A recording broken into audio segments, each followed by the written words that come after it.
Hey, our next topic. this less of a depressing note, but still somewhat of a mixed bag. Because so here's the thing, just for a bit of context before we go into it.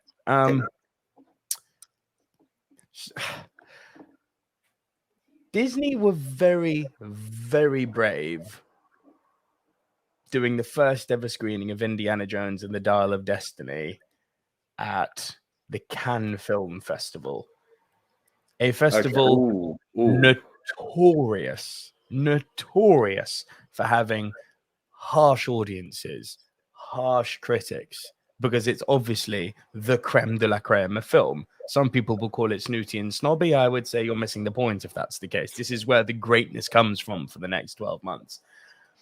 And while people applauded Harrison, it very much, the word got around that it was kind of a lifetime achievement thing more than anything. It's like, well done for giving us 5 indie films. You're a rock star in your 80s. We love you, and we do. But then the reviews started to come out after that first showing in Cannes, and people were saying they were mixed. It's like, yes, but the average score on Rotten Tomatoes was in the 40s. Okay. Yes. Now, a quick reminder, the way Rotten Tomatoes works doesn't mean that the movie is ranked at 40%. It means that only 40% of critics gave the movie a positive. So the movie isn't ranked 40%. That's not how Rotten Tomatoes works. 40%, only 40% of people basically gave it a thumbs up. But then the world premiere happened in Los Angeles this week, and it went up. The scores went up. Interesting. But it's still not great because it only went up from 40% to 55%.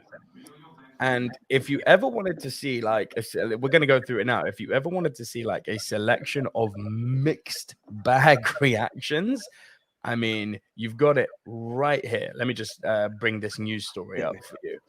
So, Indiana Jones and the Dial of Destiny reviews and reactions continue to be decidedly mixed. Legacy sequel Indiana Jones and the Dial of Destiny has now premiered in LA, and further reviews and reactions for the follow-up.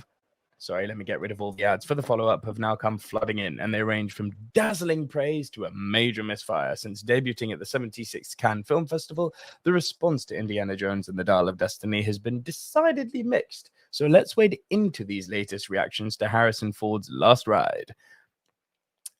So, we begin with MovieWeb's own David Reddish, who heaps praise on Harrison Ford's return, saying, "There's only one Harrison Ford and there's only one Indiana Jones. Dial of Destiny knows as much and treats both star and character with proper respect, and calls Indiana Jones and the Dial of Destiny a terrific send-off."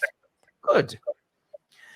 We leap to the other end of the spectrum with Fred Topel of United Press International, who calls Indiana Jones and the Dial of Destiny the worst installment in the beloved franchise. Quote, "Every action sequence loses the feeling of adventure when it includes shots that look like the stars were added to them later." Oh dear. Yahoo's Tom Butler, however, found a lot to like in the Indiana Jones sequel, awarding the movie a promising 4 out of 5 and saying Dial of Destiny is a blast from the past, so enjoy Harrison Ford's performance as one of cinema's greatest icons, backed by John Williams' legendary theme on the big screen while you still can.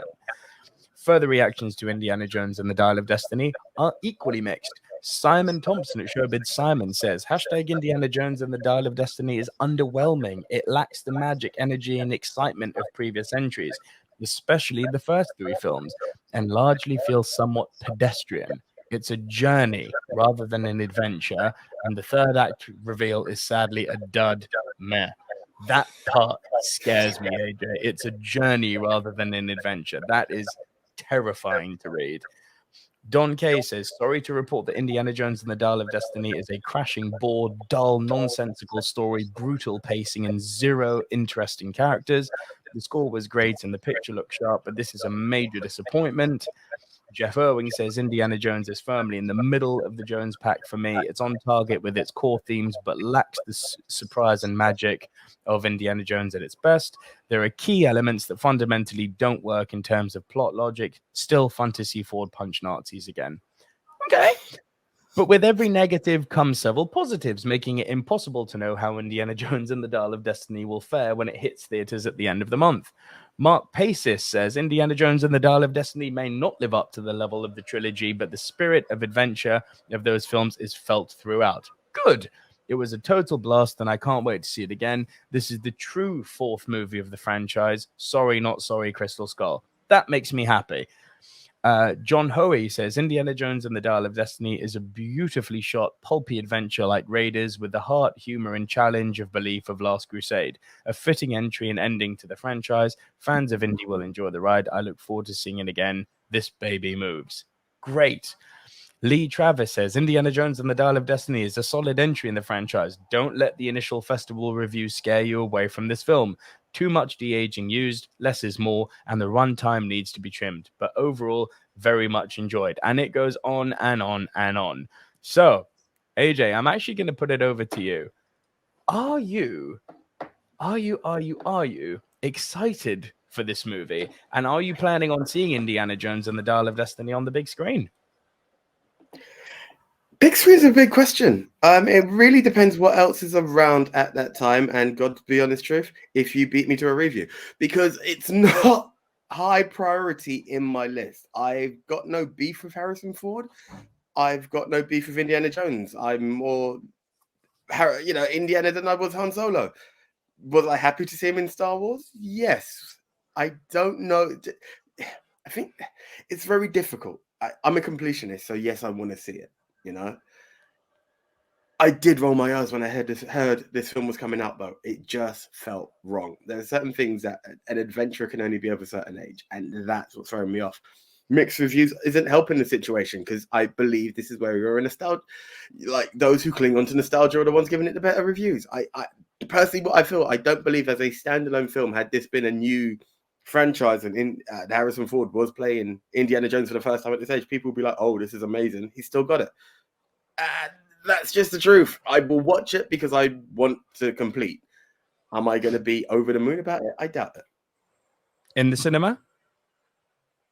Very possibly, bro. I stick by it. Very possibly. It's not high priority to me. If there is another film out there that catches my eye more, there's a very strong chance I will be in that one more. It's not a guarantee I will be in the cinema for this film. Wow. I'm somewhat similar. So I was in the minority of people who were saying the trailers really did not impress me at all. I thought the trailers for me smelt like Kingdom of the Crystal Skull. I'm saying that purely based off of the trailers. The other thing that had me seriously worried was Phoebe Waller-Bridge, who I know that the correct thing to say is, we love Phoebe. This is a woman who is involved with the killing of James Bond.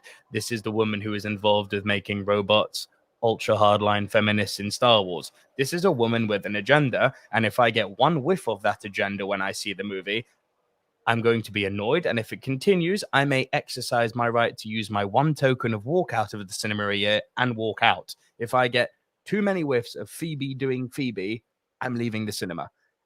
But I will go and see it in the cinema. It is a high priority for me. I would like to say I've seen Harrison on the big screen as Indy for one last time. But warning. And that's kind of where I'm at with it, I am. Do you know what? The more, just before you even said it, actually, the one thing I can say is I've never seen an Indiana Jones on the big screen. So to say I've done it, tempting, but it's not that priority. I'm not gonna lie, it's not that kind of priority. Like, to say yes, I've done it, but it's not Last Crusade on the big screen, is it? So right. The question is for you guys. Are you excited for Indy? And here's a good one. What's your favorite Indiana Jones movie? Obviously, I imagine it's going to be a toss-up between Lost Ark and Last Crusade. Let me know which you prefer. Maybe it's not. Maybe you're a Temple of Doom. Maybe you're one of the few who love Kingdom of the Crystal Skull. Let me know down in the comments below. Let us know down in the comments below. And if you've seen Dial of Destiny already and you're watching this video back, again, let us know what you thought of it. Did you love it? Did you hate it? Down in the comment section, please, guys.